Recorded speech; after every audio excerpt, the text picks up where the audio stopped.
Welcome back to the bench. Today we have here this dude who lives in the crib, who lives here. Wilson, I am your father. Darth Vader. Don't chop my arms off.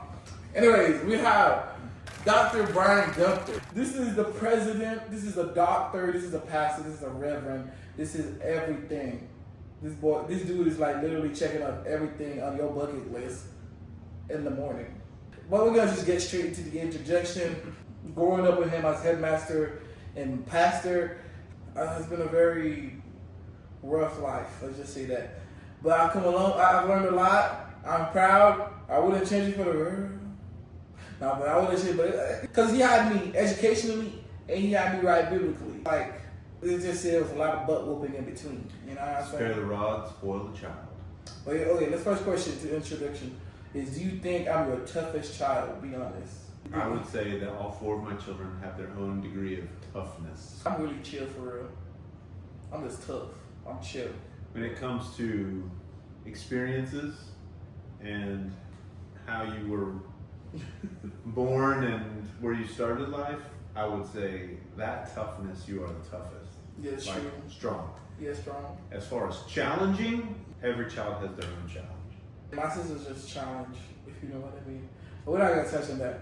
But what surprised you most about raising a black kid in a white family? Well, I think that what surprised me the most was trying to understand the best way to communicate the challenges of being a black man in a challenging environment and being able to help train you in that and be knowledgeable of that, but not be black myself.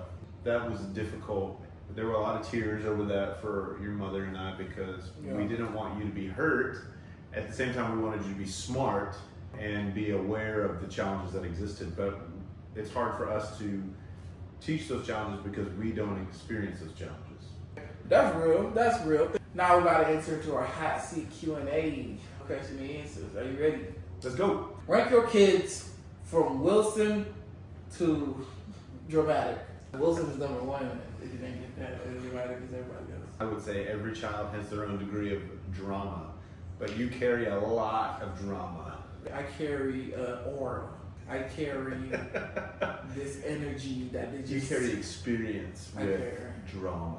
Okay, here we go. We're gonna move on. He's just gonna keep tired of that, man. He's gonna try to scold. I don't know why. What's one parenting decision you would not repeat? I think early on in my parenting, I was very short-tempered. I had very little patience. I've changed as we've gotten older, and as you all have gotten older. I would like to not repeat that. That's real. That's real. Did you ever lie to get me to behave? Always. Okay. Straight to it. Straight to it. All right. Well, hey, I guess the rumors are true. Wow. We're just gonna brush past that. Is your job harder than people think, or easier than people think? I think my job is harder than people think. It takes a lot of work to come up with dad jokes. So Here we go. You know, it takes a lot of work. But yeah, This guy the job probably is difficult. I guess being a president is probably not some chill stuff. But anyways, what did adoption teach you about yourself? I think that what I was most afraid of going into adoption was whether or not I would be able to love my child as though they were my own. Mm-hmm. I was so scared. That's what kept me up at night. That's what was giving me fear in my heart. But then when we walked through that process with you and it was for real, it was just like the Lord did something and that blood transfusion happened. Mm-hmm. And there's never been a question as to who of my children do I love more, because you're just as much a part of the family as they are, in my mind. It's so often that we joke about it all the time, but I feel like we've always only had you as a part of our family, which is why sometimes it's like, we were there when you were born. Wait, no we weren't. But it kind of feels like we were, you know? Yes, that's real. You got that? I got it. To wrap this up, thank you, my guest. To wrap this up, we're gonna ask advice from the doctor, reverend, pastor, every credentials there is himself. First question is, one thing you've always wanted me to understand.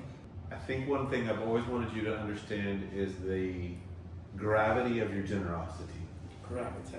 You are probably one of the most generous people I've ever known. But what I need you to understand is sometimes you do that to your own detriment. Yes. And I think that just comes with maturity and knowledge and experience. But that's one thing I want you to understand. Okay, that's real. Okay, last question. How do you want to be remembered beyond titles? I want to be remembered as a man who loved my family well. Yeah, that's real.